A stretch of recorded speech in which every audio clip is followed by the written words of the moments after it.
friends are having a great time. It's not face to face, it's all online. We're all in our homes, miles away. Love them like my family, what can I say? My crafting show is on, it's my time for me. Laughter, tips and tricks, this is what I need. We're here to have fun, we're all in the zone. When crafting with friends, you're never alone. Don't call or text me, it's about to begin. I've been patient, time for me to chime in. Comfy clothes on, feeling just fine. I'm busy right now, it's crafting show time. My crafting show is on, it's my time for me. Laughter, tips and tricks, this is what I need. We're here to have fun, we're all in the zone. When crafting with friends, you're never alone. The host came on, they are truly a gem. Live from the Sunshine State in Miami, Florida, here is the Gifted Crafters Morning Show with Nancy.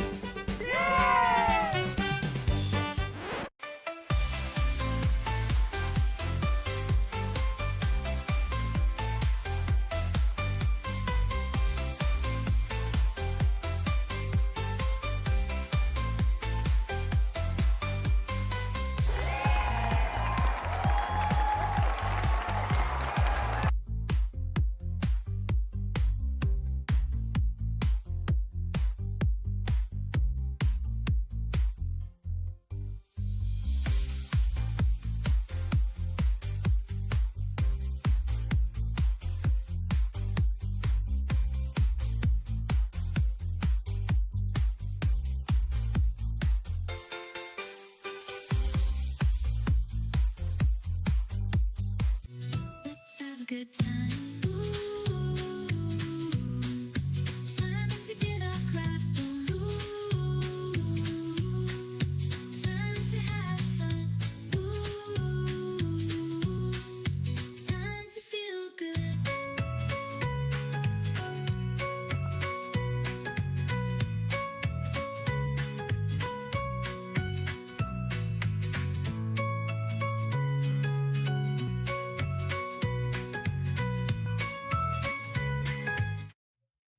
Hey, Gifted Crafters, and welcome back to the Gifted Crafters Morning Show.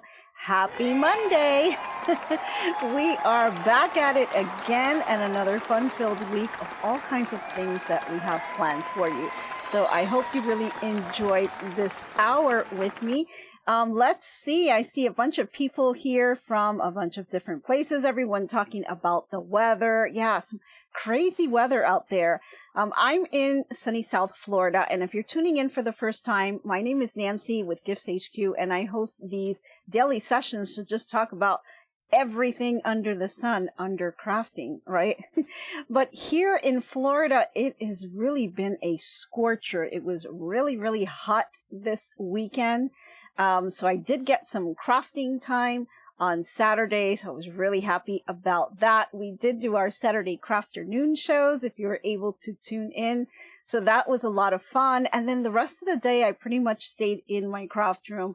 Sundays, of course, is always dedicated to my mom. So I did spend the day with her, and we had a lot of shopping to do. She had me all over the place. We were just going from store to store to store to get all of the things that she wanted to get. So it was a kind of crazy day on Sunday. So came home a little exhausted. So I have to apologize. I'm a little under the weather today.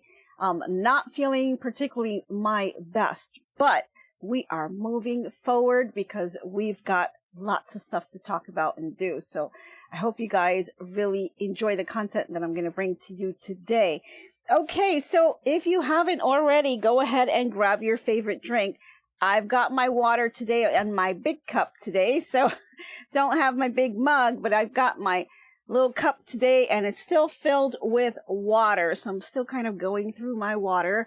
You may have your cup of coffee with you, so go ahead and get nice and comfy. And I think I hear the food truck coming along. I know a lot of people were asking about the food truck. So, yep, there it is. Here's their virtual food truck, guys. It's here. You can get your coffee, your donut, little danishes, all kinds of little snacks. And for you healthy people out there, we also have some other stuff out there. You know, we've got our carrots and kale and all kinds of crazy things that we like to put into our morning juicings, into your juicers. You've got all your healthy stuff there too. So lots of stuff for everyone. Go ahead and pick up your favorite snack because there's no calories. I think you guys are really enjoying the food truck. Yay, food truck, yay. Blueberry muffin for you, Faker McFake. Okay. Awesome. 1 minute tip says, yay, food truck. Okay. Good morning, Marge. Good morning, Belinda. Marie, how are you? Okay. So what do I have in store for you? Let me just go through my notes here. Had to get a little swish of water. First up, I want to give you a little bit of an update. So I know we've been talking about it and I've been kind of moving along. On Saturday, I mostly worked on the farm animal quilt and I got quite a ways into it here. So, did spend a few hours after our Saturday crafternoon. And so I was able to finish a lot of it. We had just this top area pretty much done, and now we are moving towards that bottom area. There we go. So we've got some more animals on there. I was able to put in the cow, the donkeys on there. We did a little bush over here, and we've got some chickens with some baby chicks.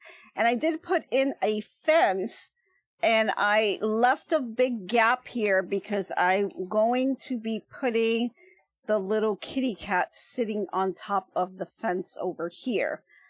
Still have a few more animals to put way down here on the bottom. It's mostly going to be the pig, maybe a little pond, and I'm thinking of doing the little apple tree over to the side. So moving right along, I mean, these are kind of coming out pretty well.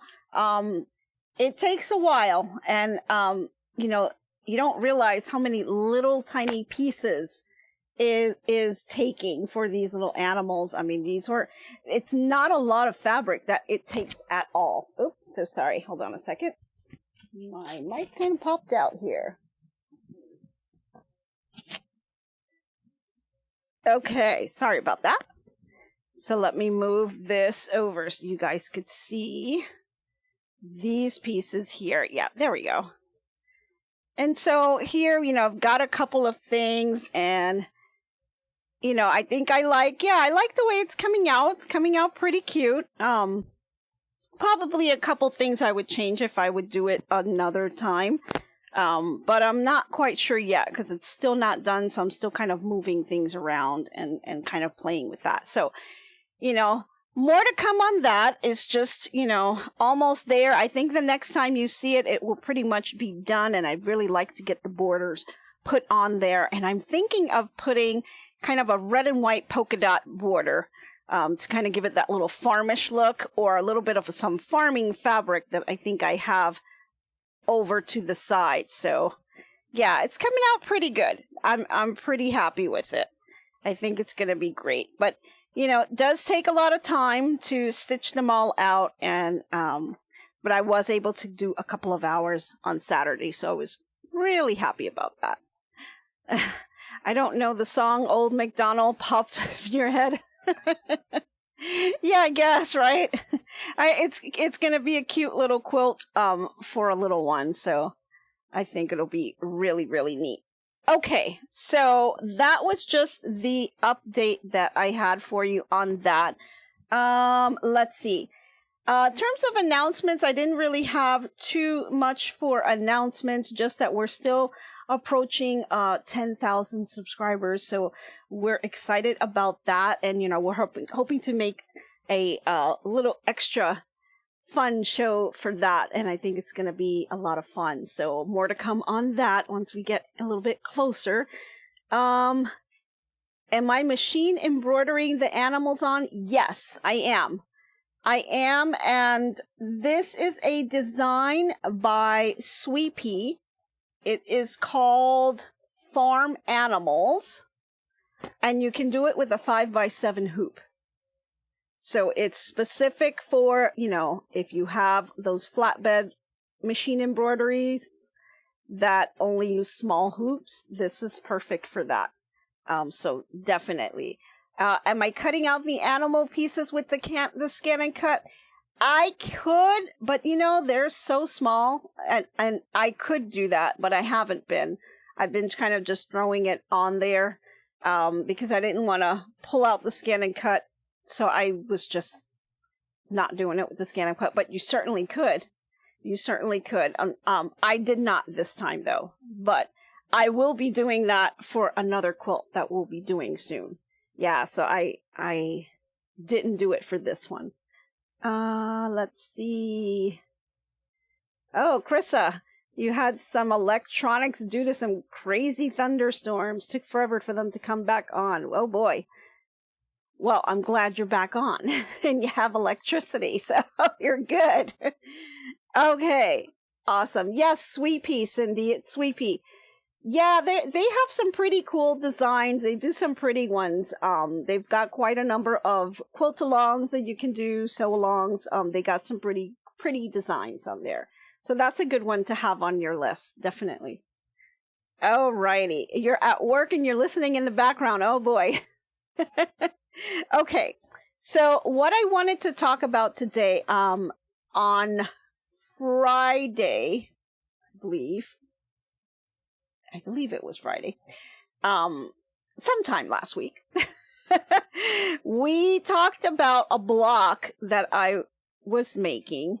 It came out a little wonky, had a little wonkiness to it. I wasn't too happy with the way it came out. Overall, it looks okay. It's not too bad. But I had to kind of redo it about, I don't know, 10 times, let's say, because it gave me so many issues to put together. And I used 2 different fabrics on here. I did use like a premium cotton fabric for the black, and then let me see if I still have it here. Yeah, I still have some. This is kind of from my stash here. You can see the batik fabric that I used. And I cut this to size myself as 5-inch squares. And then here was a premium cotton that I think I have here as an extra. Okay. And I used this because I had them in my scraps and I was looking for something kind of cute to do. And what I went through was the Quilt Builder card deck. Now, this was the one that was provided by Missouri Star if you got the Christmas box last year. But you can buy them. And let me see, do I have any of the old ones out? I do not. Oh, wait, I have one here. This is one, before I got the Christmas box, I had already purchased this one here. This is the standard Quilt Builder card deck that you can get, and they have all kinds of different ones, different series that you can buy. And basically, too tough on myself, it really doesn't look so bad. Yeah, well, thank you, 1 Minute Tips.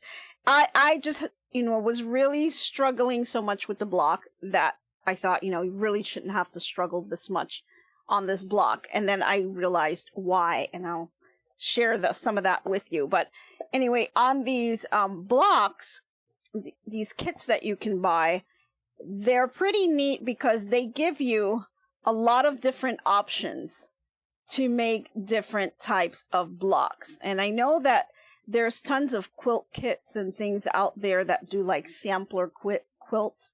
And you can actually make your own sampler quilt right out of this box.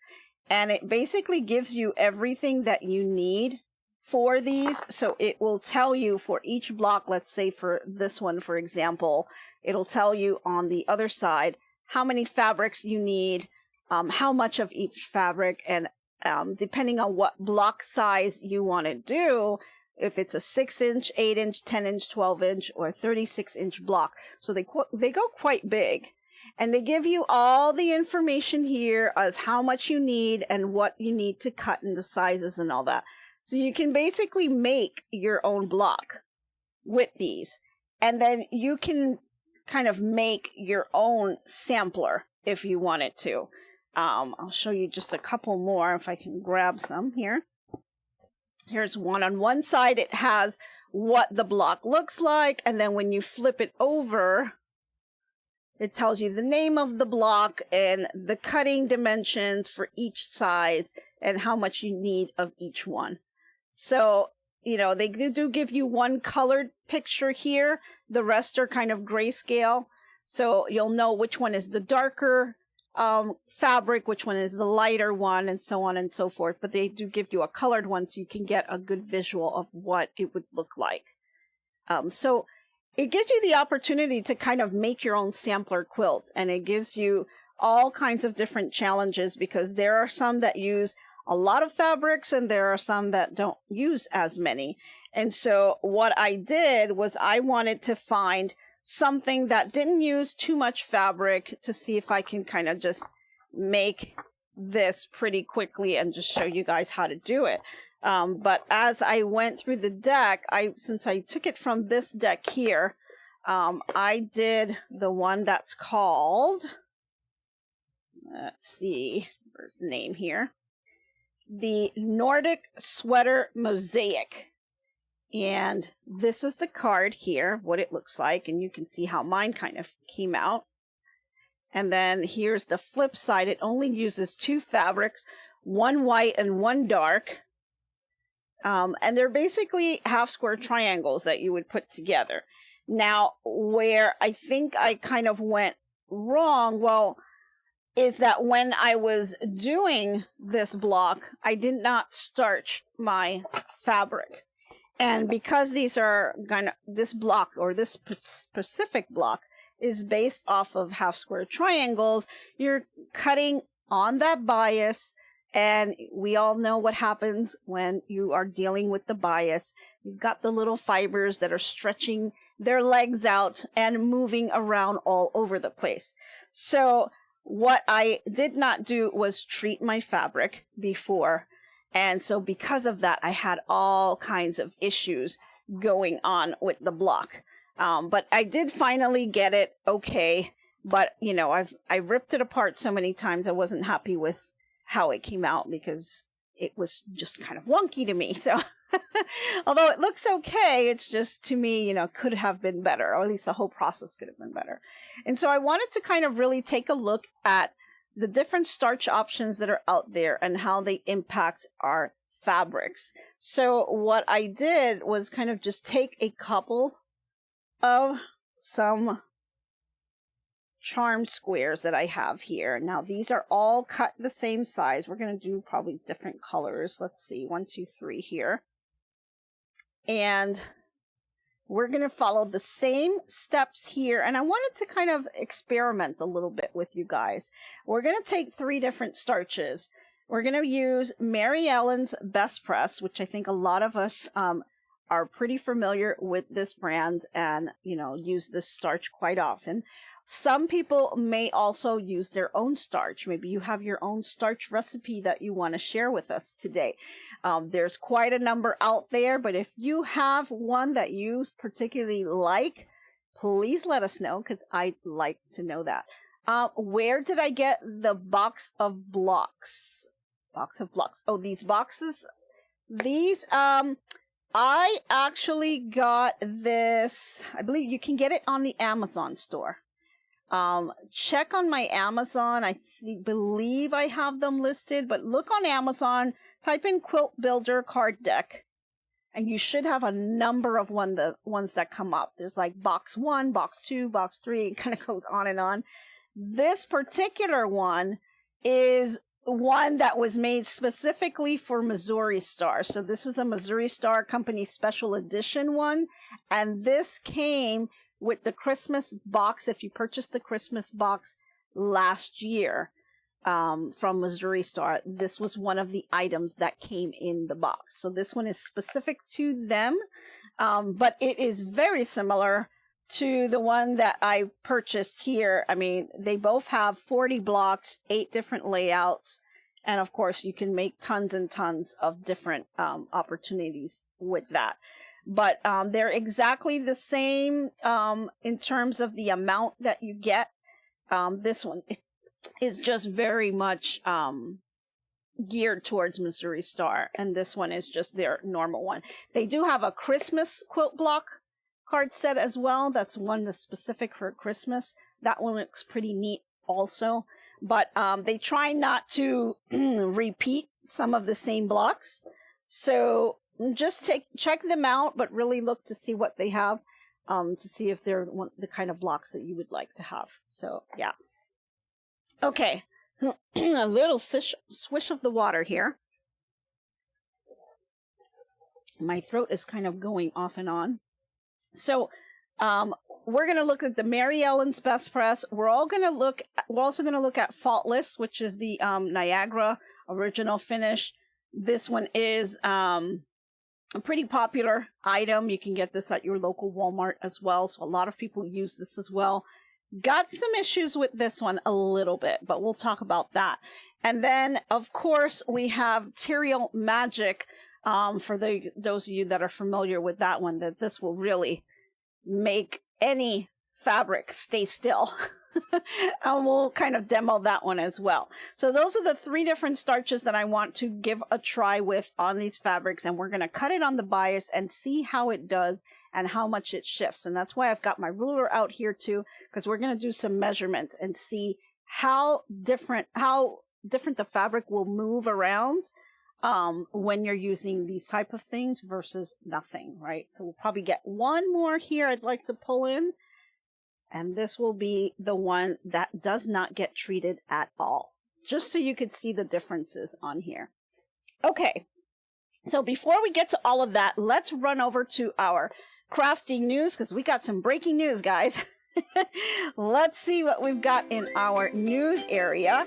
So we've got some 6th graders in Amarillo that are stitching for a cause. So at Travis Middle School in Amarillo, Texas, there's a sewing club that's led by a teacher named Robin Powell, who is doing more than just learning stitches. They're giving back. They started a fun club that quickly grew when 25 students signed up on the first day.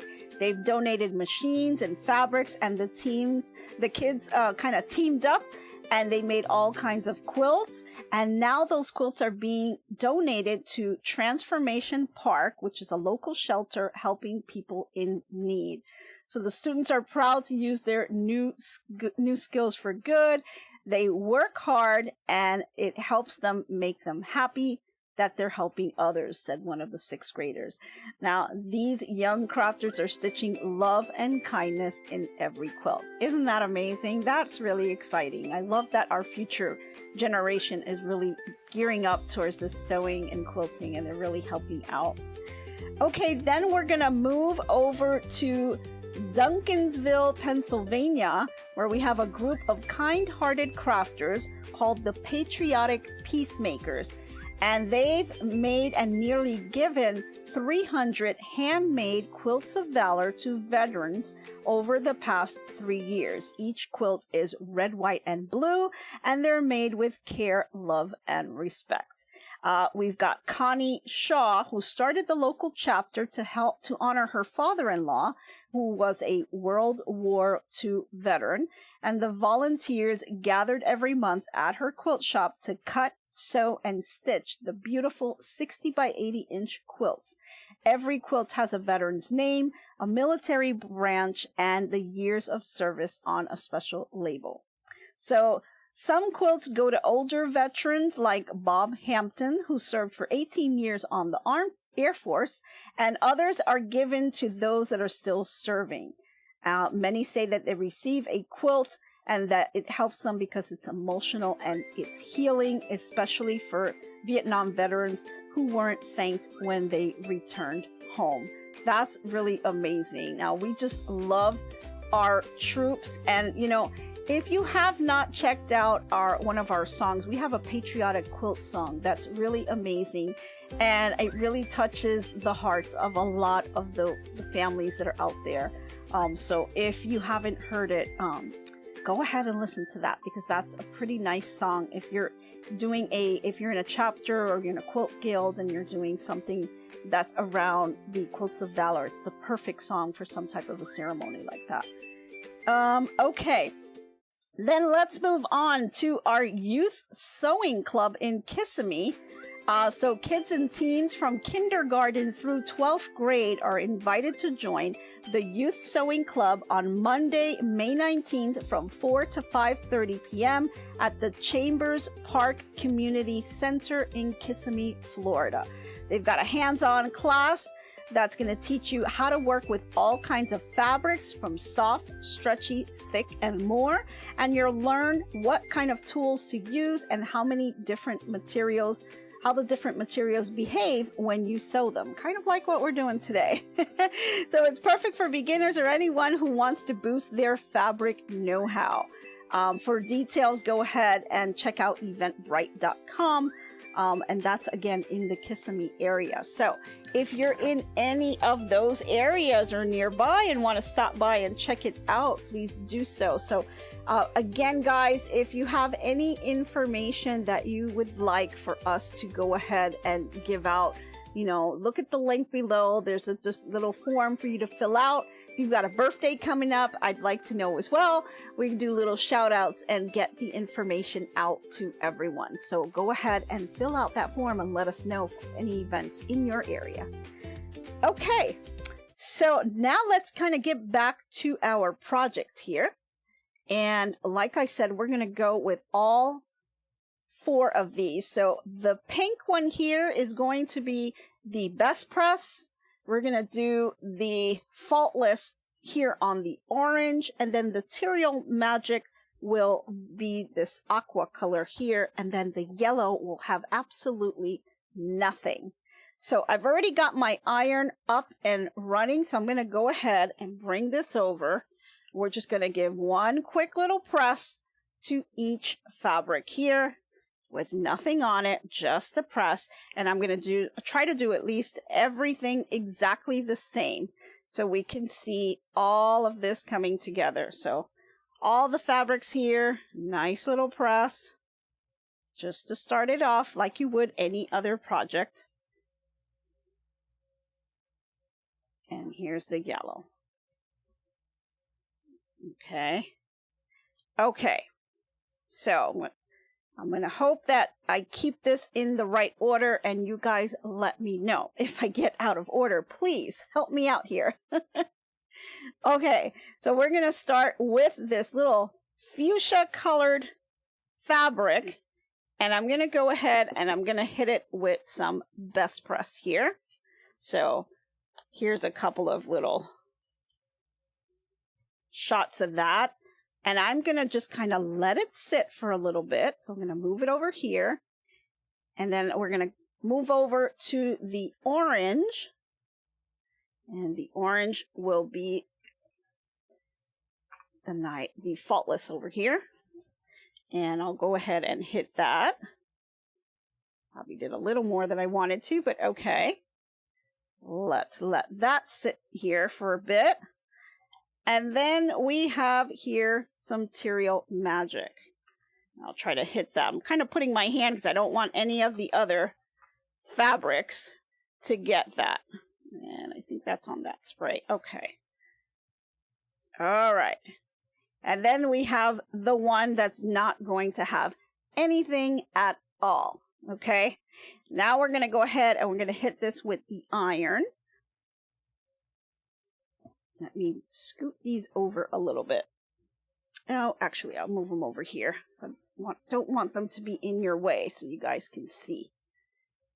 Let's see. There we go. Okay. Let me scoot this over. All right. So here we are. Let's go ahead and take the first one, which is the Mary Ellen's Best Press. And I'm going to go ahead and iron that.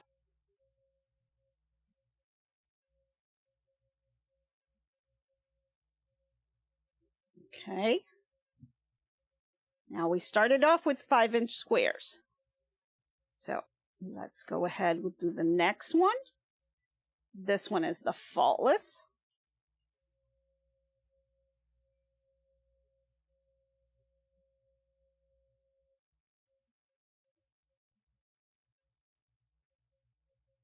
And here's the Material Magic. And I think the Material Magic takes a little bit longer to set.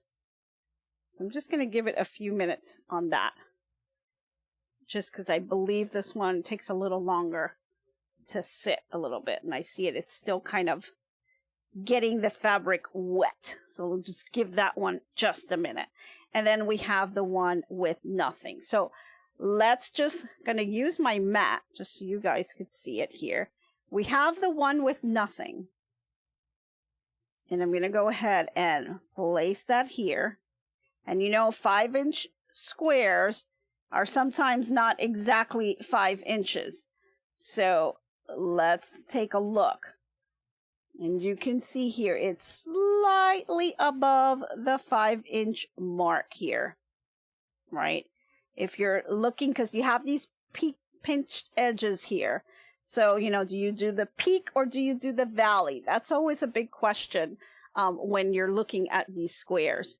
And the answer is, it depends, which is the one that we hate, right? We hate that answer. It depends. But it really does. It really depends on the fabric that you purchase. Some companies will do the peak. Some companies will do the valley. You really have to look at every charm pack that you buy. And basically the manufacturer will have their own way of doing the 5-inch squares. So you really have to look at the ones that you purchase to see. Now, this one particularly looks like it was done measured at the valley, because it is a little bit larger than 5 inches. Just a tiny, right? Just a hair.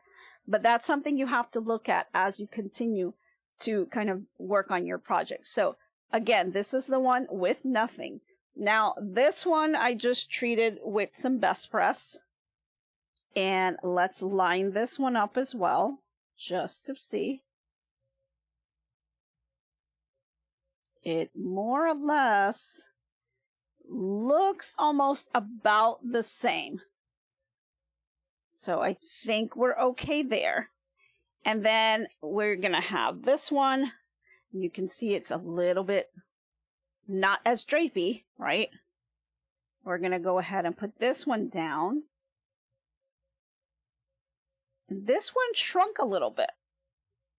It on the sides here looks like it shrunk just a tad. So this one did shrink slightly, and I think now it's long enough. Let's go ahead and let's iron the Material Magic one. It's kind of a lot here.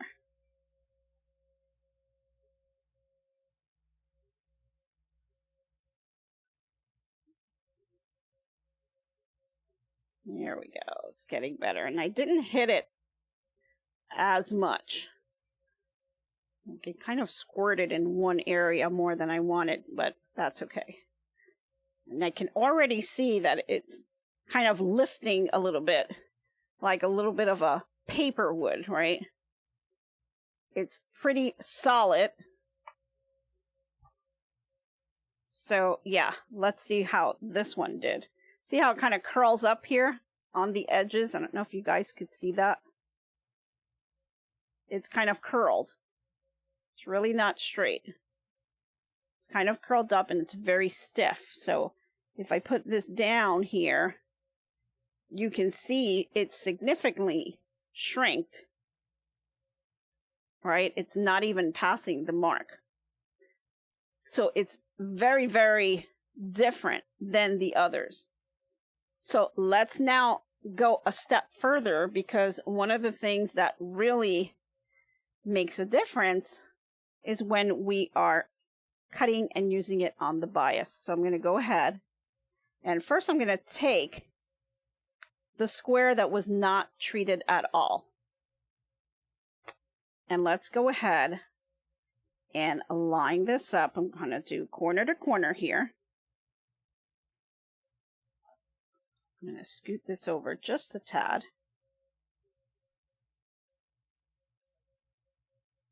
There we go. And here we are. Okay. I'm going to set this over to the side, and I'm going to do the same thing with all of them here.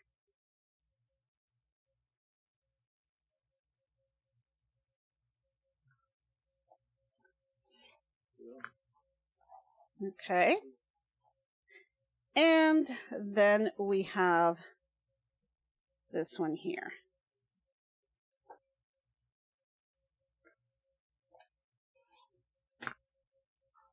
Okay.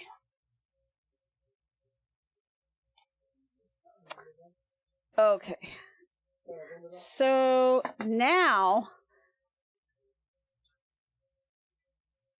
let's take a look at this one, and we're on the bias here, and you can see that the fabric itself has a little bit of a stretch to it when I pull. Not much, but it does have a slight stretch, and this is with the Mary Ellen's Best Press, and I can kind of move it around a little bit.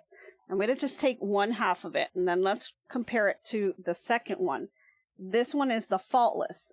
Faultless feels a lot stiffer than the Mary Ellen's Best Press. Best Press is a little bit drapey there. You can see the fabric moving, where the Faultless is still moving, but not as much. It's a little bit stiffer. Okay. And as I stretch, this one is not moving as much as this one is. So it is a little bit stronger. Now, one thing about the Faultless, though, and this, I've heard it several times, and it did happen to me, it tends to flake. So if you do use a lot of it, it has some flakiness to it. That happens a lot. And so that's kind of strange that it doesn't have, you know, some of that. But as I stretch it here, and maybe you guys can hear it a little bit, you can feel how this is going here. Okay. So you can feel it. You can hear it even in the fabric as you pull and tug on it. And then as you do the little stretch test, you can see how the fabrics and the fibers are kind of moving. So now we've got the one that wasn't treated at all. So this one's super, super drapey, super, super stretchy. I can feel it. You can hear it a little bit here. And then if I stretch here, this one, you can really see the stretch. So if you can pull here, you can see how that fabric is really stretching on that bias. That will then cause all the wonkiness that I was having. And then we have the one that's Material Magic. Not drapey, hardly at all. And then as I kind of do this, you don't hear it at all. And so now, let me cut this one on the bias too here. Alrighty.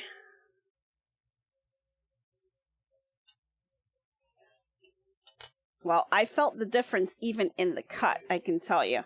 It did feel like I was just cutting paper. It's so solid. And on here, you can hear how it's just really solid on here. And as I stretch it with my fingers, it's not going anywhere. It's pretty solid. It doesn't have much of a stretch to it here, which is really nice. So all kinds of different fabrics that you could use out there, but we're using the same exact fabric, but with different starches. And so you could see all the different stretches that you'll have with the different products, and you'll see what the result is when you're actually piecing things together, when especially you're using when you're using the bias here. So, okay. All right, so let's see. Let me see. Hang on one second, guys. I think it's back this way. Okay. Sorry about that, guys. Having a little issue in the back there. It's a little distracting, but okay. So we've got the Mary Ellen's Best Press. We've got the starch, the faultless starch that we're using, and the Material Magic, right? So now that we have all these pieces, let's now take a look at the measurement itself. I'm gonna kind of move these. Let me move. I'll use the ones that are here. Move these out of the way. And so if I were, actually, let me bring these back. If I were trying to do half square triangles now, and I'm using this one that's in yellow, that has the stretch, and I'm going to go ahead and just iron it one more time. If I were to take this and just use it against something like one of the other ones that were treated, I'm going to press that one also. I'm going to see here, and you can see right from the top, look at the significant difference that I have. Let me see if I can bring this to you closer. How much did the square shrink using the Material Magic? Well, this one was Material Magic, and this one was not treated at all. And I'm going to show you right up close so you can see it. Let me line it up for you. Come on, line up for me. And you can see probably about, let me measure it first. I can line it up here. I'd say about a 1/4 inch. And let me see if I can bring this up to you. Just kind of focus on this point right here where you can see that difference. You'll see like a whole pinched edge that's sticking out right there. That's about a 1/4 inch almost of a difference between the fabric that was not treated at all and the fabric that was using the Material Magic. So the Material Magic really holds the fabric together and doesn't let the fibers move around. So it allows you to be able to get a more precise piece when you're sewing this together. The fabric, when I was doing this block here, initially, I forgot to starch. And so when I was doing it, the fibers were moving all around because I had already cut on the bias. And so it was really hard for me to piece, and I couldn't even understand, why am I having such a hard time on this block? It's just half square triangles. And it just hit me then that I'd never treated it. I thought that I had treated the fabric for some reason. And I got so busy and got so distracted, I had not treated the fabric. And so the fibers were open and available to be able to stretch, right? You can really stretch it, and you can see how I can stretch this fabric because I am playing with the bias. And you can see when I line it up now to one that was treated, look, I've even stretched it some more. And if I line it up now, you can see even more. So you guys can see that, how much of a difference that is. It's totally lined up on the other side, but look at how much of a difference it's stretched. And so that will throw out you when you're starting to piece. It's going to throw you way off, and you're not going to be able to hit those points. So that's what was going on with me. And in my head, I thought I had treated it, but when I looked back, I completely forgot, and that's why I was having such a hard time.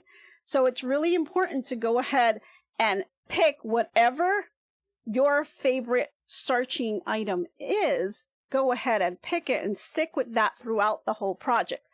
My point is, you cannot start off with Material Magic and then midway through the project decide, you know what, I'm going to start using Mary Ellen's Best Press. You need to complete your project using the one starched item that you decided to use from the beginning. Because as you can see here, we've got different results. Here's another one here. So that was one. This one was with the Niagara. Okay, let's take a look at that one. We're nice and lined up on this side, so let's focus on this side here. You can see the difference. They are not the same. Yeah, big difference, right, Jenny? And then let's take a look at Mary Ellen's Best Press. Okay. We all love, I love this one just because of the smell, right? The little lavender smell. Really, really nice. but, you know, let's take a look at that one. Again, we're lined up on this side. Let's focus on this side here and let's see the difference. Again, big difference. You won't be able to hit that point. Use starch fabrics, but you let them air dry, especially pre-cuts. Yeah, and that's why, you know, we don't have as much time, but I would prefer to kind of just leave them sit for at least 20 minutes or so, let them really absorb the starch, and then hit it with an iron. But we're kind of limited on time, so I tried to just let it sit for a few minutes. But you could see just from sitting just that couple of minutes, the big difference that you get when you are doing the comparison. You can see the difference because of the drapiness. You can feel the difference when you're stretching the different fabrics. And then you can see the difference when you line it up after you've already cut on the bias. So one thing that you can do is once you've got your fabric, you've treated it, if you're cutting on the bias, after you've cut on the bias, take another measurement again. Add that extra step. Is this exactly where it needs to be? Is this the type of cut that you are looking for? Is it hitting that mark? Before you go ahead and then try to line it up and sew together. Because this is something that, you know, will make a difference, and especially when you're doing some kind of piecing project where you have to hit your points. So you want to make sure that you do that before you move on. Otherwise, you're going to be like me, having to rip them out because you're not hitting the points, and it's because your fibers are kind of moving around. There's always three things that will impact any type of piecing project, right? It's going to be either you sewed it wrong, either you cut it wrong, or it's the fabric itself, right? It's not treated. Did you treat it or not? You know, so it's the fibers, it's the actual product that you're using and how it's impacted with the actual fiber that you're using, and it's actually how you're sewing it, you know. Or the other thing can be, did you cut it right? Right? Are you cutting it to the exact specifications? You always have to take a look at that. So those are the types of things you want to keep in mind when you're doing these kind of piecing projects. And I thought it would be really fun just to do this little experiment and sacrifice a couple of charm squares here, just a few of them, to kind of see what this would look like. So let me know, what are your opinions on your starches? What kind of formulas do you use? Krista says, I starch fabrics, but I let them air dry, especially pre-cuts. Yep. Definitely. And do you have a specific starch formula? Because although these products are out there, some people make their own starch and they swear by those and they think they are better than what's out there. And I know that there's a couple of recipes that are out there floating around on the internet. I don't know if anyone's ever tried them. I would love to know if anybody has, or if you have your own little recipe you'd like to share with us. You can just give me an email with it, or you can put it in the chat or send it as a comment. I'd love to know if you guys have it. But I think it would be really neat to kind of take a look at some of those recipes and see, then compare them, you know, to the products that are out there, because they may work even better. You never know. Let's see, 0204 for you. Okay. Alrighty, so those are the kind of tips that I wanted to go through, the little experiment I wanted to have with you guys to kind of get that going. So let me just see if I missed anything here that I wanted to tell you. Let's see here. Yep, the price. Okay, in terms of the pricing on these, they've all got different prices, but honestly, people have their favorites, and they have, ones that they just prefer to use, and that's fine. And maybe it's the one you've made up yourself, your own little starch recipe that works. But this one I did get at the expo show. I would imagine you can pick these up at your local quilt shops. I have not seen these in like any of the big box stores, like a Walmart or anything like that. I paid $14.99 for this bottle. This one you can pretty much find anywhere, even your local Walmarts has them. This is pretty well known. I don't remember the pricing on this one, but I think it was pretty reasonable as well. And you do get a pretty big can. This is about 20 ounces here. The Cereal Magic is about 16 ounces. And then the Mary Ellen's Best Rest, this particular one is 16 ounces, but I also have the gallon ones that I've seen. And these were actually in the, let me see, where did I get these? You can get, well, used to get them at Joann's. I'm not sure if they have them in the Hobby Lobby. I don't think they have them in the Walmarts, but probably your local quilt shops and probably Amazon. So, okay. Alrighty, so let's see. Let me move these over to the side.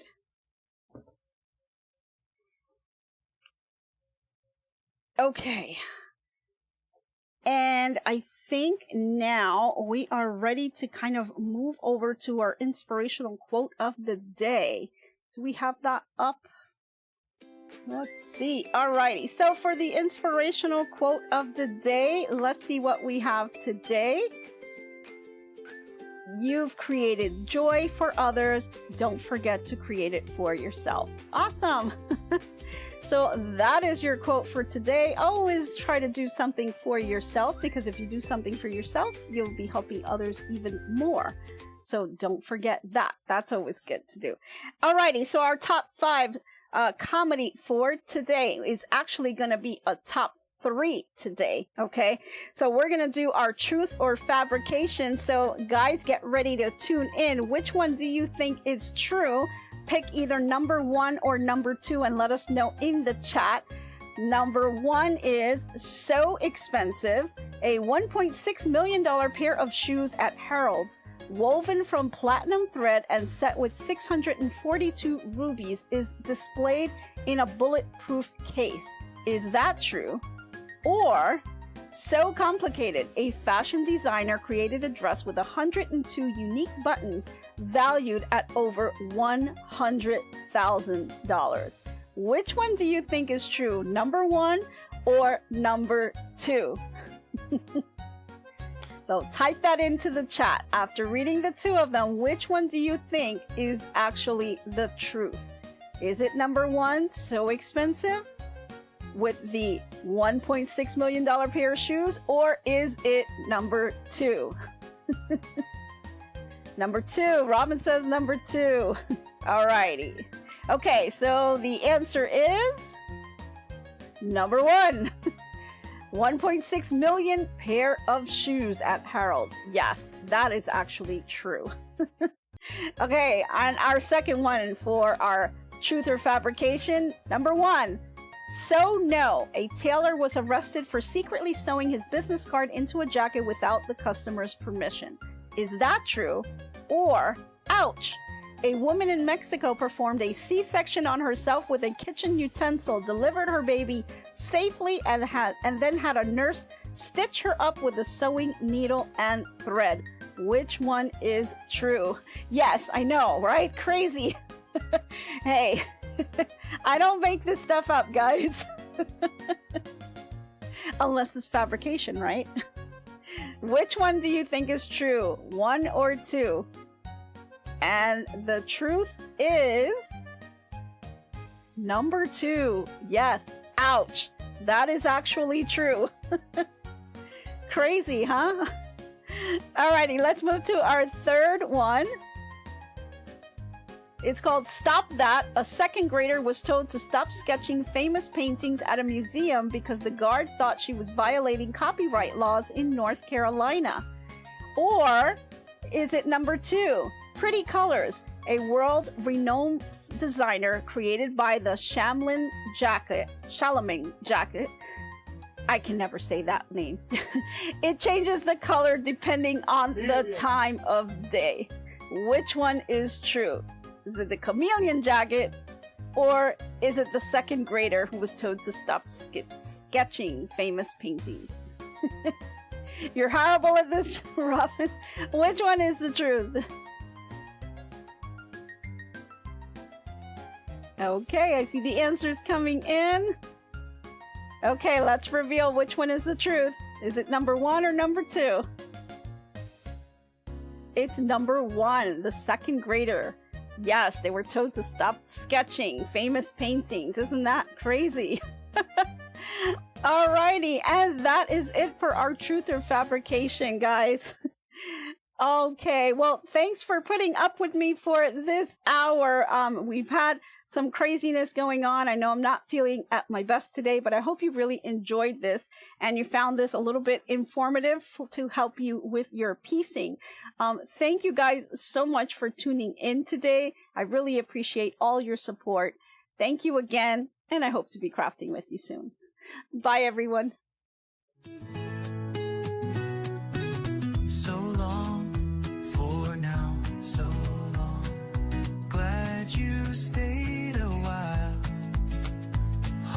Liked my crafting style. Hope I left you with a smile.